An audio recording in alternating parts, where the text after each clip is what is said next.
আলোচনার মাধ্যমে সব সমস্যার সমাধান করতে আগ্রহী বাংলাদেশ। তবে কারো কাছ থেকে আক্রমণ আসলে পাল্টা জবাব দিতে প্রস্তুত থাকতে হবে। সকালে রাজধানীর শেরেবাংলা নগরে প্রতিরক্ষা মন্ত্রণালয় পরিদর্শনে এসব বলেন প্রধানমন্ত্রী শেখ হাসিনা।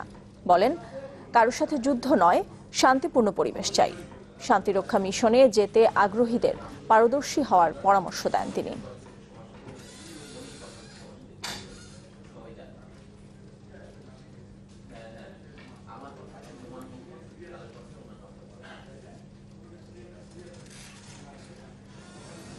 টানা তৃতীয় দফায় সরকার গঠনের পর প্রথমবারের মতো প্রতিরক্ষা মন্ত্রণালয় পরিদর্শনে প্রধানমন্ত্রী শেখ হাসিনা।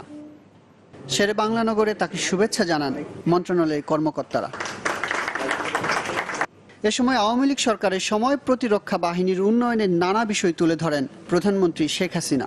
স্বাভাবিকভাবে আমি যখন থেকে সরকার গঠন করেছি এই মন্ত্রণালয়টা সবসময় আমি নিজের কাছেই রেখেছি, কারণ আমাদের স্বাধীনতা সার্বভৌমত্বের প্রতীক হিসেবে আমাদের যেমন সশস্ত্র বাহিনী।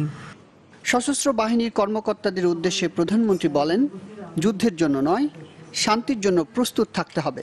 বলেন, কেউ আক্রমণ করলে তার সমুচিত জবাব দেওয়ার সক্ষমতাও আছে বাংলাদেশের। আমরা শান্তি চাই, শান্তিপূর্ণ পরিবেশ চাই, কিন্তু কেউ যদি আমাদের বিরুদ্ধে আক্রমণ করে তাহলে তার জন্য যথাযথ জবাব আমরা দিতে পারি আর আমার দেশের স্বাধীনতা সার্বভৌমত্বের জন্য রক্ষা করতে পারি। সেই প্রস্তুতিটা সবসময় আমাদের থাকতে হবে। যুদ্ধের জন্য না, শান্তির জন্য আমাদের প্রস্তুতি দরকার। শান্তিরক্ষায় উপযুক্ত প্রশিক্ষণের উপর গুরুত্ব দিয়ে প্রতিরক্ষা বাহিনীকে সাজানোর নির্দেশনা দেন প্রধানমন্ত্রী শেখ হাসিনা। যুদ্ধের সরঞ্জাম থেকে শুরু করে সর্বক্ষেত্রেই একটা পরিবর্তন আসে, আধুনিকতা আসে, নতুনত্ব আসে, কিন্তু আমাদের যারা সেখানে যাবে তারা সব বিষয়ে পারদর্শী থাকবে, সেটাই আমি চাই। এটা একান্তভাবে দরকার।